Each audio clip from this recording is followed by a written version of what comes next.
doncs Pez Blanco parla de... Bueno, és una cançó que em va sortir un dia fent paddle surf al Masnou, on estava allà remant tranquil·lament i tal, i vaig veure com un peix blanc i va ser com, uah, que guai, un peix.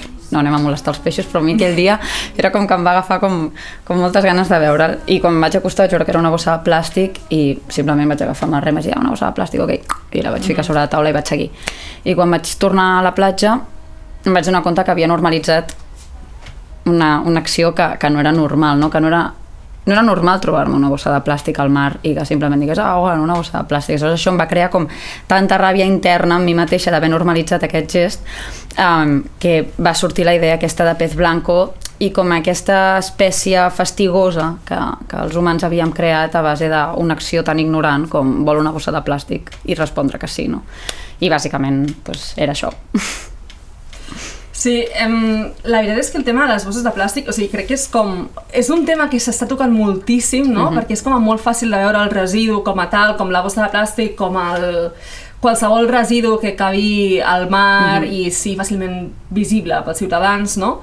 Però és estrany entendre que veiem això i no veiem altres coses, no? I altres conseqüències negatives del model de desenvolupament actual, que és totalment basat en cremar combustibles fòssils. No? Totalment. Llavors, bueno, jo crec que aquest seria el focus, al final, perquè la bossa de plàstic és el punt final, és com... Exacte, la punta de l'iceberg, no? Sí, és la punta que veu la ciutadania, i crec que també és com la nostra feina obrir aquest ventall, no? I explicar una mica més enllà del residu que estàs veient, tot el que hi ha, també emissions de gasos d'efecte hivernacle, coses que no veus però que segueixen estant allà i que t'afecten a tu i afecten al conjunt del planeta per igual, no? Més enllà que siguin més o menys tangibles. Clar, igual hi ha com un problema de desinformació de base, no? Perquè al final, o d'ignorància, perquè quants anys no portem agafant bosses de plàstic i al final, per això que diem, la punta de l'iceberg és el que es veu, no? Però quantes coses que no veiem i que hi són, al final no ens arriben per... Bueno, ara avui dia jo crec que qui s'hi vulgui ficar ho pot trobar molt fàcil, tota la informació que hi ha, només fa falta, doncs, com aquell que diu, obrir la finestra i escoltar, no? El que diu la gent, però tot i així una sensació que encara hi ha molta gent que va caminant una miqueta així, com, no, això no va amb mi, això no va amb mi, està tot bé, mira, si encara fa sol. Bueno, ahir era febrer i jo anava amb màniga curta. Tristíssim.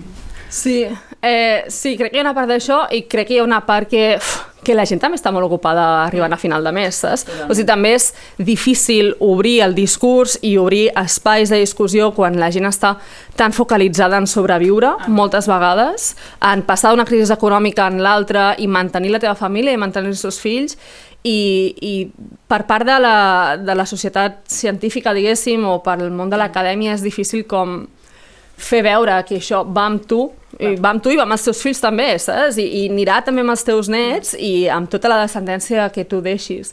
Per tant, que qualsevol cosa que facis en la teva vida, en relació amb el canvi climàtic, per exemple, és totalment important. Però sí que és veritat que venim d'una societat que s'ha desenvolupat a través de cremar petroli. No? Perquè ha sigut molt fàcil, perquè el petroli, el gas i el carbó han sigut molt fàcils de transportar, donen molta energia, realment són superútils, però tenen un seguit de conseqüències que fins ara no estem començant no a veure, perquè el món científic ja ho sabia, això, de fa temps, no? Vull dir, els primers informes de l'IPCC són de sobre els 90. Ja se sabia, però fins ara no estem com a començant a entendre-ho realment, no? I a començar a fer una mica d'aquesta lluita de tirar endarrere en un moment on ja estem tan avançats en el tipus de desenvolupament actual i amb la crisi climàtica que és realment molt difícil tirar enrere. Clar, és el que dèiem, no? En plan, que abans es feia i era com, da igual, no? Ja veurem què passa, no passarà res, això no s'acaba, perquè tal, tot bé, no? I al final la realitat és que és molt diferent i bueno, jo crec que la desinformació i sobretot el no voler veure les coses, no? El fet de que es posi en jaque tot el que s'ha estat fent fins ara ha estat malament, és com si la gent no volgués donar aquest pas enrere i dir, vale, ok, tenim tots la culpa, som tots culpables, no mirem cap al passat en el que vam estar fent-ho tot malament, sinó tenim dues opcions, o mirar cap a un futur on anem tots a una i ho fem tot bé, o seguim con la misma mierda i a veure qui acaba últim, no? Sí, però la pregunta també és, som tots culpables? Clar, perquè la paraula culpabilitat, o sigui, no ho sé, jo no estic 100% segura que hi hagi culpabilitat en la societat civil com a tal. Tampoc vull treure la responsabilitat de les persones, perquè és veritat que una persona quan és adulta trien les seves decisions, no? I hi haurà persones que tenen capacitat educativa, que tenen capacitat de veure més enllà, no? De buscar més respostes i més informació i canviar la seva forma de ser. Però el fet de culpabilitzar a les persones quan hi ha grans empreses que saben el que estan fent i que s'estan lucrant i estan traient rèdit econòmic i un benefici privat de fer negoci amb fer malbé el planeta, pues, saps? O sigui, crec que sí que hi ha culpabilitats que estan focalitzades i hi ha responsabilitats que són de totes. Això sí que crec que és cert. És que tens tota la raó del món, no? Al final és com culpables, no culpables, anem a posar realment punts a les lleis que toquen i no a tirar-nos pedres a totes. Quan estaves parlant de que estaves al Real Masnou, sí, que estaves fent pàdel, o sigui, crec que hi ha un punt a parlar també que és molt important i crec que no és que no es parli suficient, sinó que a vegades costa com de gestionar internament, no? Que és tota la importància que té l'oceà i que té el mar en un espai com és el canvi climàtic o la crisi climàtica, no? Crec que és molt important que s'entengui per part de tothom que igual que els boscos emmagatzemen CO2, emmagatzemen gasos d'efecte hivernacle, que són els que estan fent que la temperatura mitjana de la Terra augmenti, no? I per tant creen l'escalfament global i el canvi climàtic. Tant com els boscos absorbeixen aquests gasos d'efecte hivernacle, l'oceà també ho fa. I ho fa... No ho sabia. Veus? No tinc idea. Ho fan més quantitat encara que els boscos. O sigui, tenim un magatzem molt gran de gasos d'efecte hivernacle que està a l'oceà i que està al mar. Per tant, cuidar de l'oceà i cuidar del mar és cuidar-nos a nosaltres. O sigui, és com una peça molt, molt, molt clau en com es regula el clima. Llavors, què passa? Que diguéssim que el mar i l'oceà han anat sempre com absorbint gasos d'efecte hivernacle i no només això, sinó que absorbeixen com calor... excessos de calor, quan hi ha un excés de calor el mar absorbeix, de fet en les últimes dècades absorbeix fins al 90% d'accés de calor, no, de l'aire, i quan comencem a emetre més gasos d'efecte hivernacle a causa de cremar petroli, carbó, etc. I comença a pujar la temperatura mitjana de la Terra, el que passa és que estem com desequilibrant aquest cicle del carbó i cada cop és més difícil per l'oceà seguir absorbint, perquè augmenta la temperatura de l'oceà i perd la capacitat d'absorbir cada cop més gasos d'efecte hivernacle. No només això, sinó que estem canviant el pH de l'aigua a través no només de l'absorció, sinó també de l'augment de temperatura. El canvi de pH, que és l'acidificació, no? Que afecta a tots els animals que estan vivint a l'oceà i, per tant, estem afectant a la biodiversitat. O sigui, hi ha molts peixos i moltes altres espècies que no poden viure en unes condicions que són variants. Clar. I després que l'oceà com a tal està perdent oxigen. S'està desoxigenant, també a causa d'aquest augment de temperatura. Aquestes coses tu me les dius ara i és que jo no en tenia ni idea. Amb el que a mi m'agrada el mar i el que em moro jo de pena si estic més d'un mes sense veure el mar i penso, hòstia, Mariona, t'hi podries haver posat a llegir una mica abans, però... Bueno, crec que no és una informació òbvia. No? Bueno, clar, és que la dius tu i és com molt... Clar, és que té tot el sentit del planeta, no?, el que estàs dient, però després penso i dic, no, és que jo no me n'havia enterat d'això. No me n'havia enterat perquè potser no he escoltat a les veus adequades o no m'hi he posat suficient amb el tema, però crec que són coses que haurien d'estar com en el dia, a les converses de bar, la gent hauria d'estar parlant d'aquestes coses, a l'escola s'hauria d'estar parlant d'aquestes coses.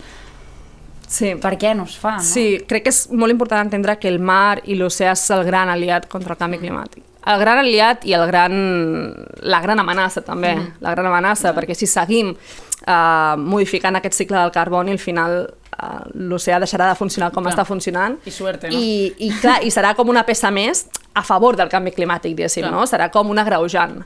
Per tant, cuidar-lo i cuidar-nos a nosaltres a través de reduir emissions de gasos d'efecte hivernacle és totalment clau.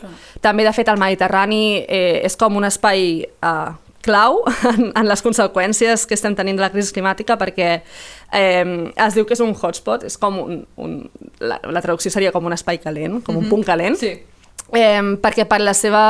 O sigui, pel lloc on està posat el Mediterrani rep més les conseqüències de la crisi climàtica i s'escalfa més. De fet, s'està escalfant un 20% més ràpid que altres mars del món. Clar, llavors, el nostre mar, concretament, és bastant delicat, no? I també tenim, doncs, per exemple, perquè sapiguem, no? Perquè som d'aquí i tenim un mar al costat que té unes característiques concretes i molt especials. Tenim, per exemple, la moltíssima Posidònia, que és una planta que fa com, igual que el bosc, no? També absorbeix gasos d'efecte hivernacle.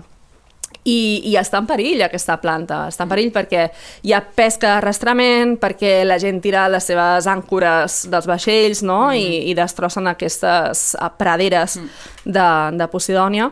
Llavors, clar, entendre les coses com concretes que tenim aquí, o sigui, veure-hi com a globalment, però també entendre el que passa al nostre territori és molt important. És molt important per la gent d'aquí i crec que és molt important per la gent jove, també.